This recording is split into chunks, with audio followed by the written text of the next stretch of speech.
RJ बनना चाहते हैं? क्या आपको लगता है कि आपकी आवाज श्रोताओं को मंत्रमुग्ध कर सकती है?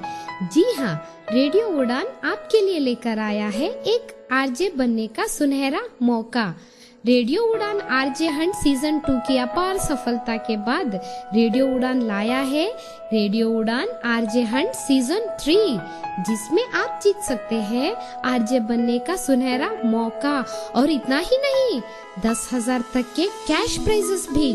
तो सोचना कैसा, आज ही रेडियो उड़ान की वेबसाइट पर जाइए, लॉग ऑन करें www.radioudan.com और खुद को रजिस्टर करें। अधिक जानकारी के लिए हमें ईमेल करें danish.mahajan88@gmail.com। Radio Udan, Radio Udan, start a fly. Radio Udan, start a fly. Radio Udan. Brought to you by Savalon Swasth India Mission. सही आदतें. Keep yourself protected with the 3 good habits of SMS. S. Sanitize. M. Mask. S. Social distancing.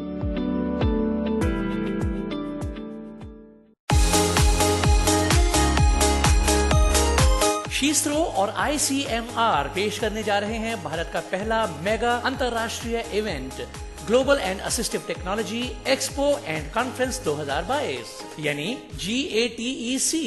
GMR ground Aerocity नई दिल्ली में 7, 8 और 9 दिसंबर को होने वाले इस mega event का उद्देश्य भारत में दिव्यांगजनों के सहायक उपकरणों, टेक्नोलॉजी के क्षेत्र में आधुनिक आविष्कारों, मार्केट में उनकी उपलब्धता तथा डॉक्टरों, वैज्ञानिकों व शोधकर्ताओं द्वारा विचारों का आदान प्रदान और जानकारियों को साझा करना है। ये इवेंट दिव्यांगजनों के लिए दुनिया भर में उपयोग होने वाले सहायक उपकरणों व प्रौद्योगिकी के विषय में जानने में आपकी मदद करेगा। इस इवेंट को DRDO, WHO, para Olympic committee of India और भारत के सामाजिक न्याय एवं अधिकारिता मंत्रालय का सहयोग प्राप्त है।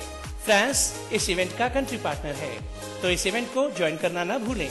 विजिट करें www.globalassistivtech.com, www.globalassistivtech.com या फिर कांटेक्ट करें 9910717913 या मेल करें gaurav@iconex.in, gaurav@iconex.in।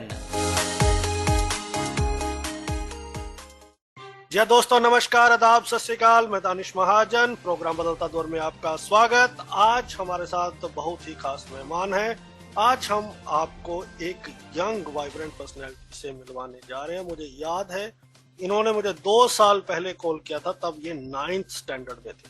तभी मैंने सोचा था कि I have to bring him on the board, but somehow थोड़ा सा हम लेट हो गए। इज वेरी इंस्पायरिंग और सभी स्टूडेंट्स के लिए he is a role model. बहुत इंस्पायरिंग है, इनके विचारों को हम समझेंगे। He is a CEO and co founder of Vidya Drishti. तो ये अभी ये 11th स्टैंडर्ड में पढ़ रहे हैं। इनके सब्जेक्ट, इनकी सोच और ये ऑर्गेनाइजेशन रन कर रहे हैं, इसके बारे में डिटेल्ड बात करेंगे। हमारे साथ प्रणव साबला है बेंगलोर से। प्रणव, वेलकम टू रेडियो उड़ान। थैंक यू दानिश, शुक्रिया। तो प्रणव, सबसे पहले हमें अपनी डिसेबिलिटी के बारे में बताएं और आप कहां से हैं, थोड़ा सा बैकग्राउंड बताएं। जी, मैं बैंगलोर से हूँ and I was born blind and मेरा जो कंडीशन है it is called LCA, Leber's congenital amaurosis. एक जेनेटिक कंडीशन है and it is all to do with एक द शॉर्ट वर्जन इज मेरी जो ऑप्टिक नर्व है वो थोड़ी वीक है and therefore I can not see anything more than light.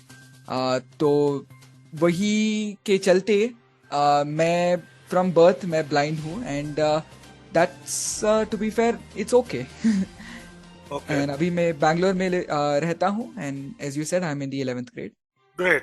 तो ये जो आपकी स्मार्टनेस है, when I spoke to you, you were in 9th standard and I could not figure out you are studying in 9th standard. I thought you are doing graduation. तो ये जो इतनी smartness है, इसके पीछे क्या राज है? Who trained you? इसके पीछे काफी सारे लोगों का हाथ है, but I think the most important people to start with are my parents. मेरे पेरेंट्स ने एक वेरी सिंपल चीज, बहुत ही सिंपल चीज की, and that I think has been one of the most important is, जब उनको पता चला, like 3 months after I was born blind, जब उनको पता चला, and you have to remember कि दे बिफोर मी उन्होंने कभी एक डिसेबल्ड या ब्लाइंड पर्सन के साथ इंटरेक्शन नहीं किया था. तो जब उनको पता चला कि I was blind, they thankfully and very very motivatingly उन्होंने गिव अप नहीं किया, उन्होंने हार नहीं मानी, और उन्होंने कहा कि अभी ये ब्लाइंड है, इसका बेस्ट वर्जन हम कैसे बना सकते हैं, और उन्होंने उसको ऐसे अप्रोच किया. एंड ये जो सोच है, ये हमेशा से आती जा रही है since I was born. From जब मेरी मम्मी मुझे हमेशा से क्लासेस ले जा करती थी. आई रिमेम्बर जब मैं 4 साल का था, उन्होंने मुझे तबला क्लास में एनरोल किया था, और अब तक वो मेरे साथ है. मैं अभी तक तबला खेल रहा हूँ. आई प्ले अभी 12 साल हो गए कि I have been playing, so it has been with me since then.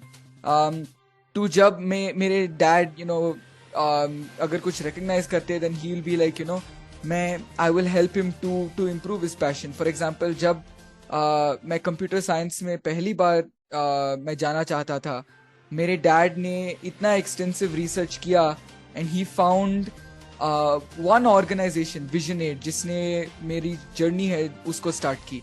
Apart from these 2 people, एक बहुत ही महत्वपूर्ण पर्सन है. Her name is Nandini Menon, and मैं उनको विथ रिस्पेक्ट एंड प्यार से नंदिनी आंटी बुलाता हूँ. She is a teacher at our school, she is a mobility trainer, but more than that, उन्होंने from my age of I think 2, she has been around me, she has nurtured me, और उन्होंने हमेशा से मेरी मदद की है to learn, to be more independent, and to also choose the best path in life, to when it comes to mobility, technology, and she has always empowered me to do better than I am currently doing. Apart from these, there are a lot of people. There is I think friends and all that, but these are the most important people that I think जिन्होंने मुझे, without them I wouldn't be doing what I currently am doing. 2 चीजें बताएं. एक, आपने कहा कि आपकी जो एजुकेशन है वो मेन स्ट्रीम स्कूल से हुई है, तो वहाँ पे मोबिलिटी टीचर थे? यस, वहाँ पे जो मोबिलिटी टीचर थे वो एक्चुअली पहले से वहाँ पे काम करती थी. She used to work with another low vision student before I came in, और जब मैं आया she started working with me. क्या स्कूल का नाम है आपके? Head Start Educational Academy. Wonderful. दूसरा, हमें बताएं कि अभी आप 11th स्टैंडर्ड में हैं, तो आपके क्या सब्जेक्ट हैं और आप क्या बनना चाहते हैं? तो मैं इसको ऐसे स्टार्ट करूंगा कि I actually do what is called, मेरा जो बोर्ड मैं अभी कर रहा हूँ, it is called IGCSE. It is an international board, और ये बोर्ड कैम्ब्रिज कैम्ब्रिज द्वारा दिया गया है. Cambridge is an organisation from the UK, और इस बोर्ड में क्या होता है कि यू सिलेक्ट इंडिविजुअल सब्जेक्ट्स. आप सब्जेक्ट वाइज चुनते हो, नॉट स्ट्रीम वाइज. तो मेरे जो सब्जेक्ट मैंने चुने हैं मेरे 11th ग्रेड के लिए, वो है physics, math, computer science and economics, और इंग्लिश तो कंपलसरी होता ही है. तो ये मैंने यही सोच से ये सब्जेक्ट्स लिए हैं कि मुझे आगे जाके कंप्यूटर साइंस में कुछ करना है. मुझे आर्टिफिशियल इंटेलिजेंस से बहुत लगाव है, और मुझे वही फील्ड में कुछ करना है. एंड एड टू दैट, मुझे एनालिसिस, एनालिटिक्स और ये सब करने का मुझे बहुत शौक है. मुझे हिस्ट्री बहुत पसंद आती थी, बिकॉज हमारे जो IGCSE में हिस्ट्री होती है वो एक्चुअली पूरी तरह से एनालिसिस पे आधारित है, जहाँ से आप जो इवेंट्स होते हैं उनको देख के आप ये डिसाइड करते हो कि ये सही था या गलत था, ऐसा आप करते हो. तो मुझे एनालिसिस से बहुत लगाव था, और इसलिए मैंने इकोनॉमिक्स चुना है, क्योंकि इकोनॉमिक्स में बहुत एनालिसिस है, और मुझे आगे जाके AI और एनालिटिक्स में कुछ करना है. प्रणब, ये 4-5 सब्जेक्ट जो आपने बताए, ये सभी जो है बहुत टफ है. तो इकोनॉमिक्स के लिए भी आपको टाइम स्पेंड करना पड़ेगा, फिजिक्स के लिए भी, मैथमेटिक्स के लिए भी. तो सब अपने आप में टाइम डिमांड करते हैं और एक डेडिकेशन डिमांड करते हैं. Are you able to cope up yes I am and मेरा जो कोपिंग का जो एक फिलॉसफी है, जो मैंने एक्चुअली थैंकफुली पहले, आई will be very honest with you, for the first few years of my life ये नहीं था. I was a little lethargic, little lazy, but ये मेरी मिस्टेक से ही बिल्डअप हुआ है कि अभी जो मेरी जो फिलॉसफी है इज टाइम आपका होता नहीं है. You don't find time in the day to do something, you make time to do it. Always there will be some window कि जहां पे आप you can do work and you can do it properly and you can spend time with the subject that you enjoy. Plus मेरा second reason कि I can cope up is actually purely क्योंकि जो सारे जो मैंने subjects लिए हैं, मैंने ये सब्जेक्ट्स ऐसे लिए हैं कि आई इंजॉय देम. सारे सब्जेक्ट्स में मुझे बहुत मजा आता है, मुझे बहुत लगाव है. तो I will be motivated to spend even more time in subjects को ज्यादा से लर्न करने के लिए, ज्यादातर मेरी जो स्किल्स हैं उनको इम्प्रूव करने के लिए और आगे बढ़ने के लिए. तो मैथमेटिक बहुत हमारी कम्युनिटी में डिबेटेबल है कि हम कर सकते हैं या नहीं कर सकते हैं, या सिर्फ बहुत कम लोग कर सकते हैं. तो आप कैसे एंजॉय कर रहे हो? Do you think it is completely accessible and we can do this? Mathematics में आज देखें तो एक्सेसिबिलिटी में आप डिफरेंट एरियाज हैं. देखिए मैथमेटिक्स में क्या है, आजकल की जो एक्सेसिबिलिटी है वो थोड़ी इम्प्रूव हुई है काफी हद तक एक्चुअली. आजकल भी बैरियर्स हैं, बट अगर हम सोचे बैरियर्स तो सब कुछ में होते हैं, हर चीज में. हमको और इवन जो लोग जो देख सकते हैं, उनको कहीं ना कहीं तो कुछ ना कुछ तो प्रॉब्लम आएगी ही. तो अगर हम ऐसे अप्रोच करें तो मैथमेटिक्स हार्ड नहीं है. अगर आपको मैथमेटिक्स से लव है, जैसे मुझे मैथमेटिक्स में बहुत मजा आता है, मुझे मैथमेटिक्स बहुत पसंद है, मैथमेटिक्स आप कर सकते हो. क्यों? क्योंकि मैथमेटिक्स प्योरली लॉजिकल है. तो अगर आप मैथमेटिक्स की लॉजिक को समझोगे ना, देन मैथमेटिक्स आसान बन जाएगा. आपको डायग्राम्स ऑटोमेटिकली समझ में आ जाएंगे. आपको जो जियोमेट्रिक डायग्राम्स है, जो ये सारे जो डायग्राम्स है ना, आप ऑटोमेटिकली माइंड मैप कर पाओगे. एक एग्जांपल देता हूँ. मुझे मैथमेटिक्स में अलजेब्रा बहुत पसंद है, और अलजेब्रा में एक सेक्शन है जहां पे आपको ग्राफिंग करनी होती है. आजकल मुझे इतना लगाव हो गया है और मैंने थोड़ा प्रैक्टिस भी किया है, इसलिए आजकल क्या होता है कि मुझे एक्चुअली ग्राफ को, जैसे हम पार्चमेंट पेपर पे ड्रॉ करते हैं या हम कोई भी पेपर पे या हाथ से कोई ड्रॉ करता है, मुझे वो उसकी एक्चुअली इतनी जरूरत नहीं पड़ती, क्योंकि मुझे मेरे माइंड में ही अगर आप मुझे डेटा दे दो तो मेरे माइंड में ही मैं एक ग्राफ का इमेज ऐसे इमेजिनरी बना सकता हूँ. इसलिए मेरा जो बॉटम लाइन है वो है कि आप मैथमेटिक्स के लॉजिक को समझोगे ना, आप मैथमेटिक्स की बेस को समझोगे और जहां से क्यों एक फॉर्मूला आता है उसको समझोगे, तब मैथमेटिक्स एक्सेसिबल अपने आप हो जाएगा. Right. Why not UPSC? And then you said you are learning tabla also. तो तबला म्यूजिक फील्ड को छोड़ के, और then you liked history also, और फिर अभी इंडिया में तो सबको क्रेज होता है यूपीएससी क्रैक करने का. उन सबको छोड़ के ये आर्टिफिशियल इंटेलिजेंस की ओर रुझान कैसे बढ़ा? मेरा कंप्यूटर्स की ओर हमेशा से लगाव था. मैंने, क्योंकि कंप्यूटर्स में बेसिक थिंग यही है कि आपको फिजिट टिंकर करने के लिए बहुत होता है, आपको खेलने के लिए बहुत होता है. तो जब मैं छोटा था तब मैं कंप्यूटर से खेलता था, ऐसे ही मतलब कुछ भी करता था. एंड देन जब मैं 7 साल का हुआ तब मुझे टाइपिंग और सब कुछ इंट्रोड्यूस हुआ. तब से ही मुझे एक्चुअली गेम्स खेलने का ये जो था, वहीं से मुझे आइडियाज आए कि जब मुझे पहला लैपटॉप मुझे मिला when I was 11 years old, तब मुझे आइडिया आया कि मैं भी गेम बना सकता हूँ. और उससे आर्टिफिशियल, क्योंकि गेम्स में एक बहुत ही इंपॉर्टेंट चीज होती है आर्टिफिशियल इंटेलिजेंस, और मुझे तभी समझ में आ गया क्योंकि मैं अपने डैड के साथ कॉन्वर्सेशंस करता था, मैं यूट्यूब पे वीडियोस देखता था कि आर्टिफिशियल इंटेलिजेंस आजकल की जो फ्यूचर है, वही आर्टिफिशियल इंटेलिजेंस में काफी सारा फ्यूचर रखा हुआ है. क्योंकि आर्टिफिशियल इंटेलिजेंस अब सब कुछ को ड्राइव करती है और सब कुछ को एम्पावर करती है. तो मुझे वहीं से ये आइडिया आया कि क्यों ना मैं ये करूं. ऑल्सो एक और चीज जो होती थी वही थी कि आर्टिफिशियल इंटेलिजेंस की जो रूट है, आजकल काफी सारे लोग कर रहे हैं, पर आजकल फिर भी वही जो रूट है वो थोड़ा डिफरेंट है, और मुझे हमेशा से कुछ डिफरेंट करने का मन था. तो वहीं से ये आइडिया आया आर्टिफिशियल इंटेलिजेंस करने का. फाइनली अगर हम देखें तो मैं एक्चुअली अब्रॉड अप्लाई करने का सोच रहा हूँ। क्यों? क्योंकि जो अकोमोडेशंस है वो, अगर हम इंडिया के जो बोर्ड्स है वो एक्चुअली बहुत हद तक आगे आ चुके हैं, यूपीएससी और ये सब। बट क्या है कि आजकल भी जो अकोमोडेशंस हैं आप देखें ना, तो आउटसाइड अगर आप जाएं एजुकेशन के लिए तो अकोमोडेशंस थोड़े बढ़कर हैं। आप और आपको वहीं जो कम्युनिटी है बाहर, राइट, वो बहुत एनालिटिक्स और रिसर्च में देखती है। इसलिए मुझे वहीं से एनालिटिक्स और रिसर्च करने के लिए मुझे वहीं जाना है। आप सीईओ भी हैं विद्या दृष्टि के, तो ये टाइम मैनेजमेंट कैसे है कि you are running their lot of programmes, आपके जस्ट एन अपडेट, आपका एक राइटिंग प्लेटफॉर्म है, उस पे भी इवेंट होते हैं, और ये ऑर्गेनाइजेशन को शुरू करने का क्या विजन था? हमारा जो शुरू करने का एक्चुअली जो कैसे शुरू हुआ वो एक्चुअली उसका स्टोरी थोड़ा इंटरेस्टिंग है। मैं एक क्रिएटिव राइटिंग क्लास में था और मेरे इंस्ट्रक्टर थे मिस्टर सुब्रमण्य लक्ष्मी, जो डेक्कन हेरल्ड में एक जर्नलिस्ट हैं, चीफ कॉपी एडिटर हैं। वो मुझे और कुछ 3 और स्टूडेंट्स को सिखाते थे। और एक दिन ऐसा हुआ कि हम सोच रहे थे कि एक हमें बुक ऑफ द मंथ करना है, मतलब एक महीने में एक बुक रीड करो और वो बुक के ऊपर डिस्कशन करो।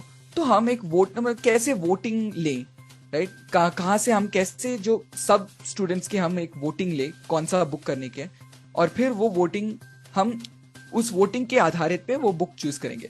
तो क्योंकि मुझे टेक से लगाव था, मैंने बोला कि मैं एक वेबसाइट क्रिएट करता हूँ, इसके लिए थोड़ा ऑर्गेनाइज होगा।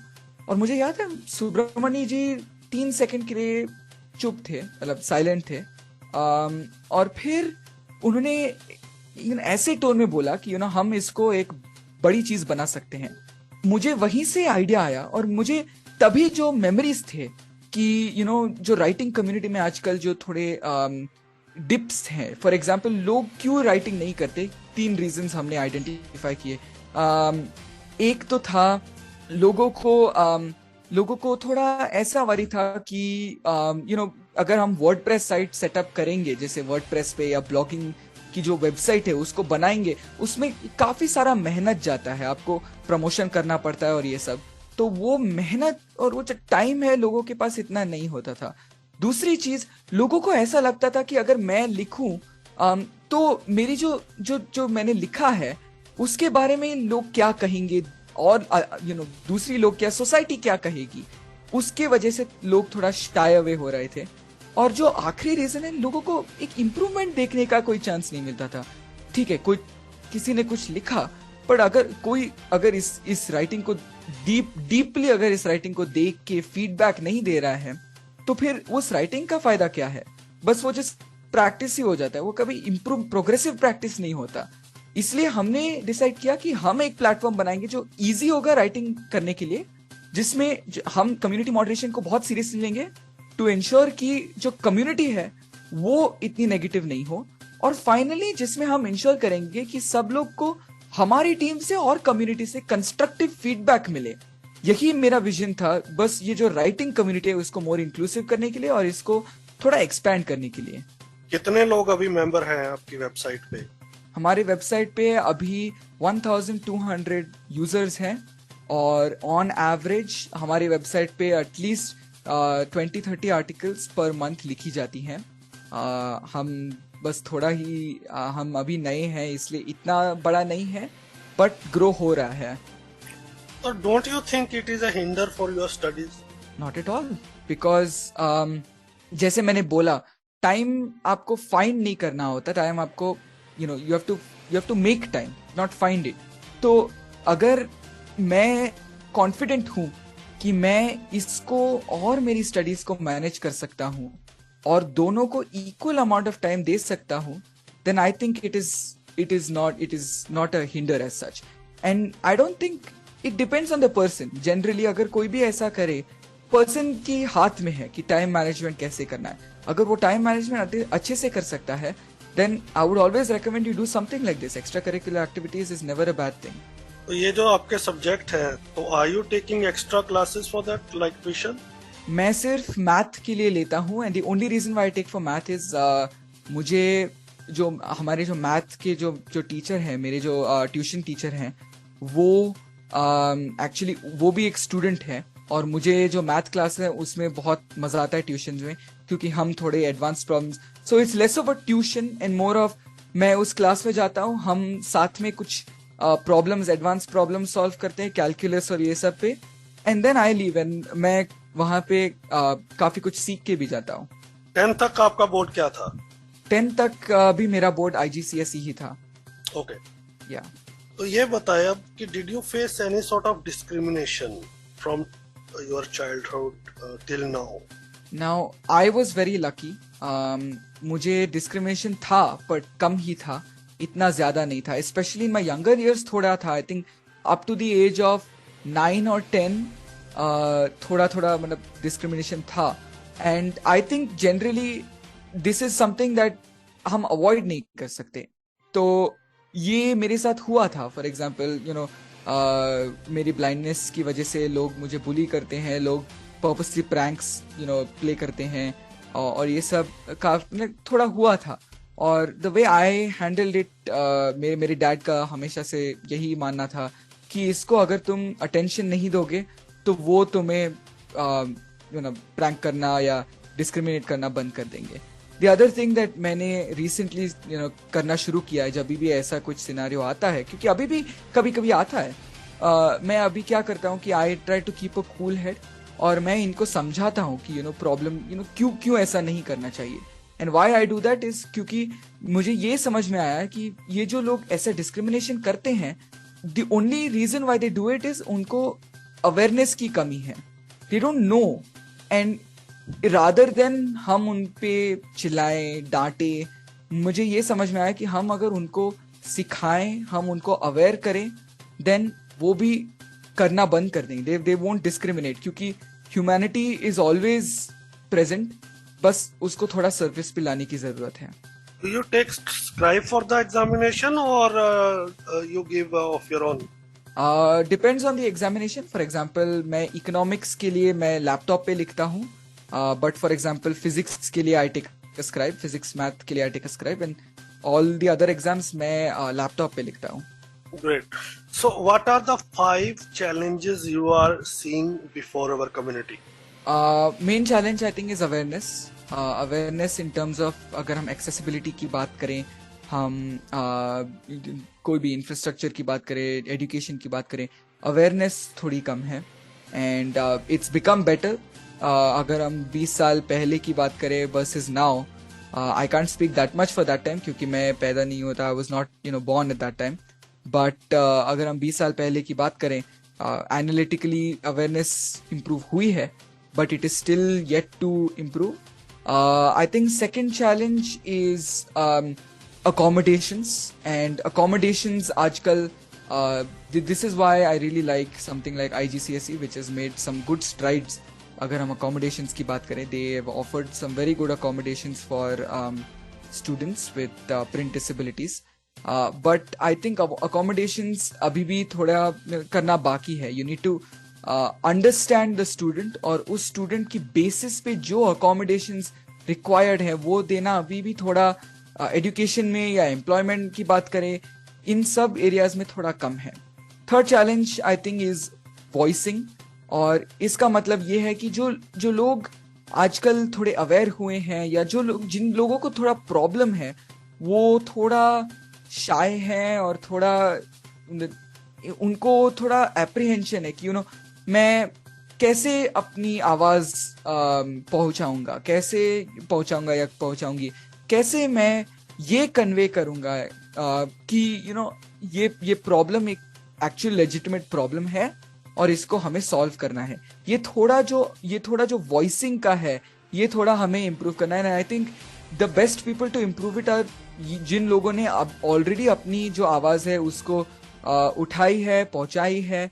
ये लोग ही एक एग्जाम्पल की तौर पे सेट कर सकते हैं, हम लोग एक एग्जाम्पल की तौर पे अभी सेट कर सकते हैं कि जिन लोगों को अभी भी थोड़ा हेजिटेशन है।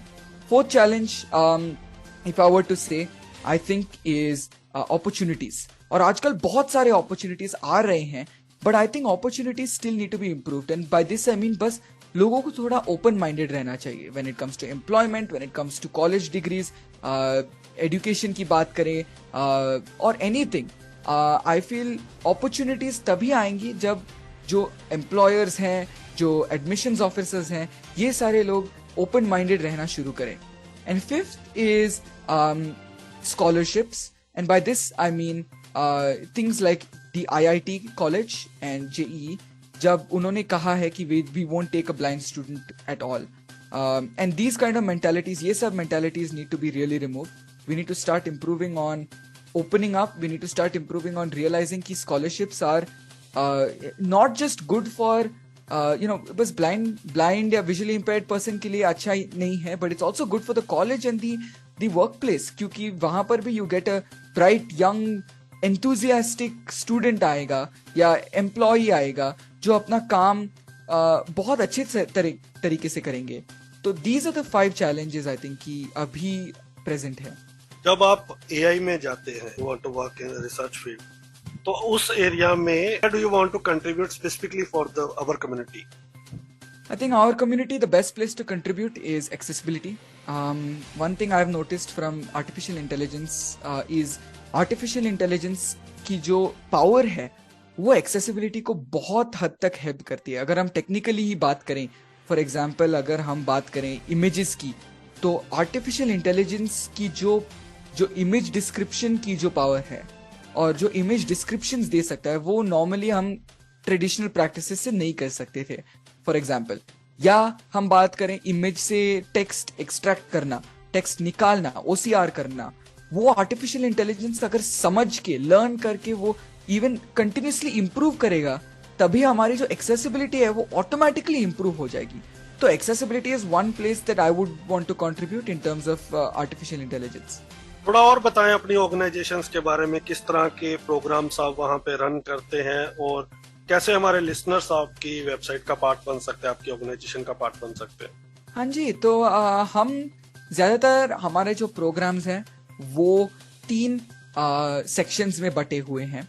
तो फर्स्ट सेक्शन और जो मोस्ट इम्पोर्टेंट सेक्शन है वो जो राइटिंग प्लेटफॉर्म है, जहाँ पे आप आ सकते हैं. वो प्लेटफॉर्म पे आप साइन अप कर सकते हैं फॉर फ्री, और वहां पर आप कुछ भी अपनी जो मनपसंद चीज जैसे स्पोर्ट्स या रिव्यूज या ब्लॉग्स, जो भी आपको लिखना हो आप लिख सकते हैं. और विद इन 12 आवर्स हमारे टीम से एक कंटेंट राइटर, जैसे जर्नलिस्ट या रिसर्च पेपर का जो राइटर है, वो ऐसे लोग आपको आपके आर्टिकल या आपके पीस पे फीडबैक देंगे. और वो लोग ये भी देखेंगे कि अगर आपके आर्टिकल आपने अपडेट की तो फिर से वो देख के आपको फॉलो अप फीडबैक देंगे आपकी राइटिंग पे.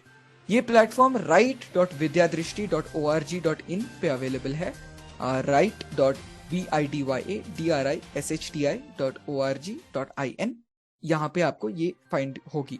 सेकेंड थिंग इज हम कोर्सेज रन करते हैं, और हमारे जो कोर्सेज है वो वेरिंग डिग्रीज पे होते हैं. जैसे हमने हमारे कोर्सेज स्पेसिफिकली राइटिंग पे ही नहीं होते, हमारे कोर्सेज मोबाइल ऐप डेवलपमेंट पे होते हैं, एक्सेसिबिलिटी पे होते हैं, ऐसे कोर्सेज होते हैं. और इनका जो मेन थ्रेड है वो हम हमारे पहली पॉइंट से थोड़ा मिलता है. हम इसको अनस्ट्रक्चर्ड लर्निंग कहते हैं, जहाँ पे ऐसे नहीं होता कि एक टीचर एक स्टूडेंट को कुछ बोल रहा है. जो लर्निंग प्रोसेस है वो 2 वे है. तो जो टीचर होते हैं वो भी कुछ सीखते हैं और जो स्टूडेंट होते हैं वो भी सीखते हैं. मतलब फॉर एग्जाम्पल मैं ये जो ये मोबाइल ऐप डेवलपमेंट का कोर्स की बात करूं, ये हर वीक में 2 लेक्चर्स होते थे. जैसे मंडे को हम एक लेक्चर करते हैं जहाँ पे मैं यही बताता हूँ कि मुझे ये टेक्नोलॉजी में थोड़ी मजेदार या कुछ यूजफुल चीज कैसी लगी. और फिर थर्सडे को हमारे स्टडी ग्रुप्स होते हैं जहां पे मैं एक टीचर नहीं होता हूं, मैं एक कोलैबोरेटर होता हूं, जहां पे हम स्टूडेंट्स के साथ ऑन द सेम लेवल हम कोलैबोरेट करते हैं कुछ ऐप या कुछ प्रोजेक्ट डेवलप करने के लिए. तो 2 वे जो फुल अनसेंसर्ड जो कम्युनिकेशन होता है ना, वही हम अनस्ट्रक्चर्ड लर्निंग करते हैं. ये हम अगर हमारे ट्विटर प्रोफाइल विद्या_दृष्टि या हमारे जो भी सोशल प्रोफाइल्स है वहां पर आप फॉलो करोगे तो आपको कोर्सेज की न्यूज आ जाएगी. एंड थर्ड, हम इवेंट्स रन करते हैं, और हमारे इवेंट्स काफी सारे राइटिंग के इवेंट्स होते हैं. फॉर एग्जांपल हम एक राइटिंग कैंप रन करते हैं विच इज एवरी ईयर अप्रैल या मई में होता है, which is a 5-day camp. और वहां पर आपको दूसरे जो ऑथर्स हैं, दूसरे जो राइटर्स, रिसर्चर्स हैं, उनसे आपको सीख मिलेगी और आप अपने जो कैंप, जो फेलो कैंप जो स्टूडेंट्स हैं, उनके साथ आप कोलैबोरेट कर सकते हैं. आप हमारे साथ भी कोलैबोरेट कर सकते हैं. और दूसरा जो चीज है जो अभी एक्चुअली 1-2 महीने में अभी लॉन्च होने वाला है, वो है राइटाथॉन, विच इज आपको 7 दिन दिए जाते हैं। आप अकेले भी कर सकते हैं या आपके एक टीम भी बना सकते हैं, और आपको 7 दिन में एक पीस लिखनी होती है, और फिर एक कंपटीशन होता है। जो भी बेस्ट पीस होती है जो हमारे जजेस ने फील की, वो पर्सन को एक प्राइज मिलता है। तो it is a very good opportunity to learn and collaborate. तो यही हमारे 3 सॉर्ट ऑफ मेन प्रोग्राम्स जो होते हैं, ये हम ईयरली रन करते हैं। This is very important. और आजकल तो राइटिंग के बिना कुछ होता ही नहीं है। Wherever you want to excel, तो you should have your writing skill. तो इट्स वंडरफुल। तो प्रणव, ये बताएं कैसे लोग आपके साथ कांटेक्ट कर सकते हैं? पर्सनली मेरे साथ, मैं ट्विटर पे ज्यादा एक्टिव होता हूँ। मेरा ट्विटर प्रोफाइल है techwithfeeny4, TECHWITHPHOENI4। मेरा इंस्टाग्राम भी है techwithphoenix। मेरा एक यूट्यूब चैनल है जहां पर आप मुझे कमेंट्स में भी लिख सकते हैं, techwithphoenix, जहां पे मैं टेक की रिव्यूज करता हूँ, टेक के बारे में बात करता हूँ। आप मेरे ईमेल एड्रेस पे भी मुझे लिख सकते हैं, pranavsavla2003@gmail.com। और आप मुझे ये Spell out 4 your email medium ID? से, यस, प्रणव सावला PRANAVSAVLA2003@gmail.com। आप मुझे यहाँ से भी आप रीच कर सकते हैं। ग्रेट। क्या मैसेज रहेगा आपका हमारे लिसनर्स के लिए? मेरा यही मैसेज रहेगा कि मेरे 2 या 3 पॉइंट है जो बहुत ही शॉर्ट है, बट पहला पॉइंट है, आप जो भी कर रहे हो, जो भी आपको मतलब आपको लगाव है, जो भी फील्ड से आपको लगाव है, आपको टेक से लगाव में भी ना हो, आपको राइटिंग से हो या आपको टीचिंग से हो, जो भी है उसको आप लेके जाइए। आप ऐसा मत करिए कि आप कुछ फिर कर बैठे जो आपको इतना मजा नहीं देता, आपको इतना सेटिस्फैक्शन नहीं देता। वो पहली चीज। सेकंड चीज, हमेशा आप try to become the best version of yourself, which is हमेशा ऐसा मत फील करना कि you have nothing to learn. Life generally is all about learning. Life is all about picking up the pieces and continuing to learn. और जैसे एक teacher ने मुझे कहा था, you succeed when you help others succeed. मतलब जब आप तभी सक्सेसफुल होंगे जब आप दूसरों की सक्सेस को आपकी सक्सेस मानेंगे। And my final message is a very personal message. ये है, which is be in the moment. कल की फिक्र मत करिए, don't think about what is happening tomorrow. And the reason it's a personal message is, मुझे यही सीख प्रैक्टिकली मिली थी 2 साल पहले। I unfortunately almost I had a near death experience, जहाँ पे I was at a beach and I almost ड्राउन्ड। And from that the one main lesson जो मैंने सीखी है, which is if you think about tomorrow you cannot enjoy एंजॉय टुडे। और तब से that's one thing I have personally been doing, is मैं कल की सोच करना बंद करता हूँ। I don't think about what is to come tomorrow. मैं यही सोच रहा हूँ कि what am I doing right now, और उसका मजा उठा रहा हूँ। तो just be in the moment and enjoy life, because life is meant to be a place where you progressively enjoy. Pranav की हॉबीज क्या है? प्रणव की हॉबीज हैं कंप्यूटर साइंस, गेमिंग और क्रिकेट और म्यूजिक। रेड्स प्लेयर? यस, मैं ब्लाइंड क्रिकेट खेलता हूँ, not at a state level और एनीथिंग, बट मैं काफ़ी हद तक ब्लाइंड क्रिकेट खेलता हूँ। मैं चेस भी खेलता हूँ, एंड मैं बहुत क्रिकेट बहुत दिलचस्पी से देखता हूँ। और किस खिलाड़ी से आप मिलना चाहते हैं? 2 खिलाड़ी हैं, Virat Kohli and Mitchell Starc. Mitchell Starc एक ऑस्ट्रेलियन बॉलर है, विराट कोहली तो सब लोग जानते ही हैं। तो बिल्कुल। आपके फेवरेट ऑथर कौन है? मेरे फेवरेट ऑथर स्टीफन किंग। उनकी काफी सारी बुक्स मैंने पढ़ी हैं, और उनका जो राइटिंग स्टाइल है, उनका जो फीलिंग है, वो जो राइटिंग में कन्वे करते हैं, वो आई थिंक किसी ने अब तक नहीं किया। Favourite Bollywood star? Favourite Bollywood star Varun Dhawan. उनका एक ह्यूमर है जो I think no one has replicated. Favourite book? Favourite book the Green Mile by Stephen King. It is about a jail guard, जो एग्जीक्यूशन रो होता है, वहां पर जो जेल गार्ड है उसकी लाइफ के बारे में है। It's really good. Is there any political figure you follow or you like?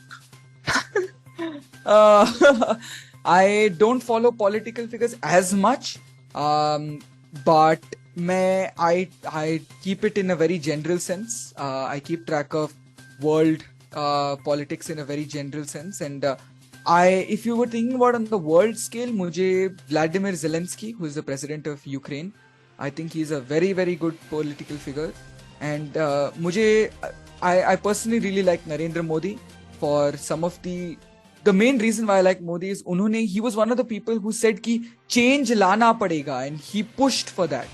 That's why. Okay. Favorite place in India? Favorite place in India? Kodaikanal. Favorite Weather is dish? amazing. Favorite dish? Butter naan and paneer butter masala. Who's your role model except your family members? Steve Jobs. Steve Jobs की जो अलग सोच थी, his unconventional जो thinking होती है, जो out of the box, एक बंदा एक और जा रहा है. Steve Jobs goes the other way. मुझे वही जो आइडिया है, जो रिस्क लेने की जो आइडिया है, वो मुझे उनके बारे में बहुत अच्छी लगी. Favorite actress? Favorite actor? The favorite actress? I don't know. Anushka Sharma. She's married, but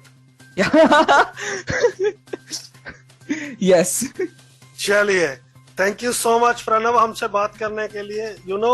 अभी इस डेकेड में एक कहावत बहुत चलती है कि आजकल बच्चे पैदा नहीं होते, सीधा बाप पैदा होते हैं, and you are one of them. Thank you so much. Thank you. बहुत इंस्पायरिंग जर्नी है आपकी.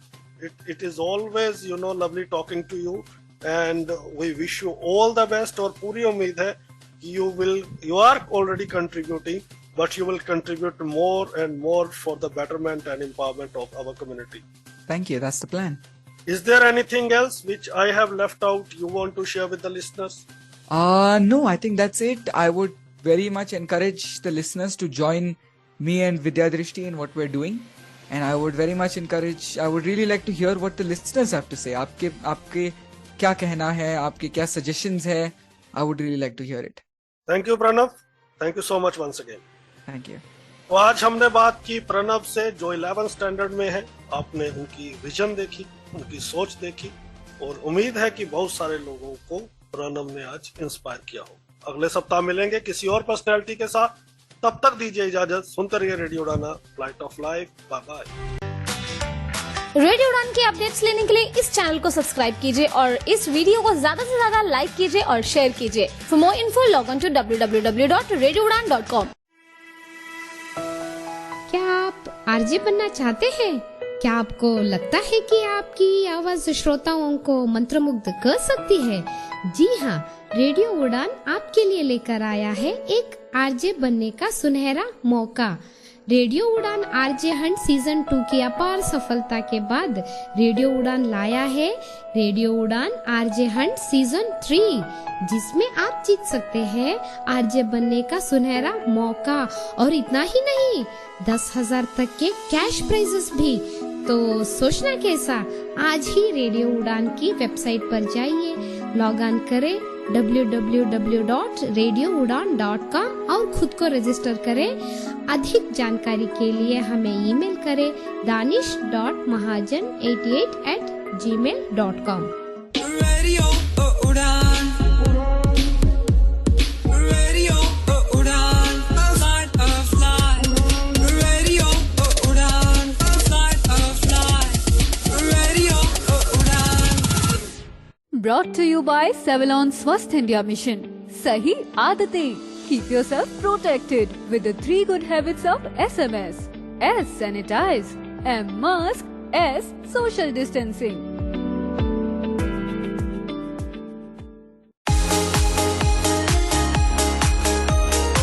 शीस्त्रो और ICMR पेश करने जा रहे हैं भारत का पहला मेगा अंतरराष्ट्रीय event global and assistive technology expo and conference 2022 यानी GATEC.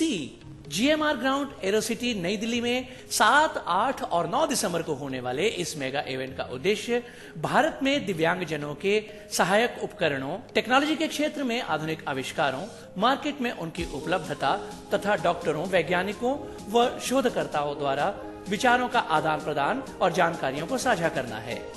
ये इवेंट दिव्यांगजनों के लिए दुनिया भर में उपयोग होने वाले सहायक उपकरणों व प्रौद्योगिकी के विषय में जानने में आपकी मदद करेगा. इस इवेंट को DRDO, WHO, para Olympic committee of India और भारत के सामाजिक न्याय एवं अधिकारिता मंत्रालय का सहयोग प्राप्त है। फ्रांस इस इवेंट का कंट्री पार्टनर है, तो इस इवेंट को ज्वाइन करना न भूलें। विजिट करें www.globalassistivetech.com, www.globalassistivetech.com या फिर कांटेक्ट करें 9910717913 या मेल करें gaurav@iconex.in, GAURAV @iconex.in।